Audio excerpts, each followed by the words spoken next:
Okay, so let's talk about something every zombies YouTuber is currently talking about. DLC 3 and 4 of Call of Duty Black Ops 3. There are many different directions that have been found with multiple different hints and pointers to suggest different places. While we're almost certain that one DLC will take place in Stalingrad in order to preserve the original Nikolai's soul, we have some form of confirmation from Jason Blundell saying that DLC 4 will take place in some form of ultimate place. However, I feel as if there are too many links to previous maps to not suggest some form of remaster or cameo from characters or maps we've seen before.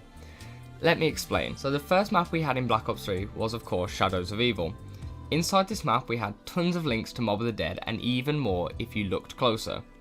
One of the main ones that people noticed was that you could see the plane, Icarus, flying over the top of Morgue City once you'd open the pack-a-punch room, and that you could sometimes hear screams coming from that plane.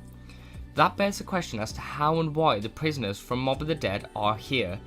And on top of that we have the fact that the pack-a-punch camo is mostly the same on both maps, and when you think about it, so is the storyline. 4 people are stuck in some form of purgatory, held there by some higher power, until they either repent their sins or work together to defeat that evil. Then we've got the gameplay elements that are the same, you know? The players must change into a different form in order to power perks or doors, and that changing into these forms plays a big part of the map in general.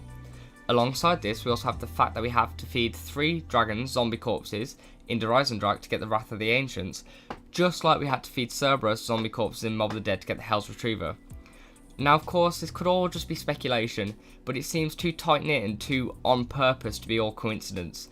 This is without even mentioning all the ciphers and the Mob of the Dead characters' names being mentioned in character quotes from Jack Vincent, and some of their names even plastered around the map.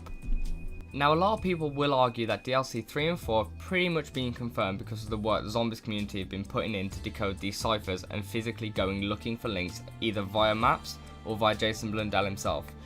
But this isn't the only map where links to Mob of the Dead happen. In the Giant, Icarus is sitting above Teleporter ZC, and in Zetsubu no Shima, Icarus sometimes flies over the map yet again, coming in from some sort of time pocket. Alongside this, after completing the Easter egg, each character gets 2 vials of blood attached to their person. These are clearly from the previous versions of themselves, except for Richtofen. Richtofen actually has 2 vials of blood on him, and he has had them since Origins, that have the numbers 481B and 386A on them. These are actually the cell numbers for Michael Finn O'Leary and Sal DeLuca respectively. With this video, I'm not saying that I think there will be a Mob of the Dead remake. I'm just trying to get across the point that the developers are clearly hinting at something to do with this map and a link to Black Ops 3. These 2 maps, Shadows of Evil and Mob of the Dead, take place in their own little time pockets, meaning that it makes sense for them to be able to time travel in between them, especially since characters in Shadows of Evil already seem to know the characters from Mob of the Dead. I fully expect that at some point in DLC 3 or 4, we will get a cameo from the Mob of the Dead characters, or we'll have to teleport to Alcatraz to gain some more blood from the other prisoners for Richtofen's insurance policy.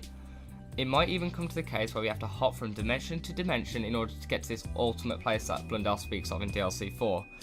However, those are just my personal opinions and thoughts on the subject. If you agree or disagree, feel free to leave a comment. If you like this kind of video, please give it a thumbs up and be sure to subscribe.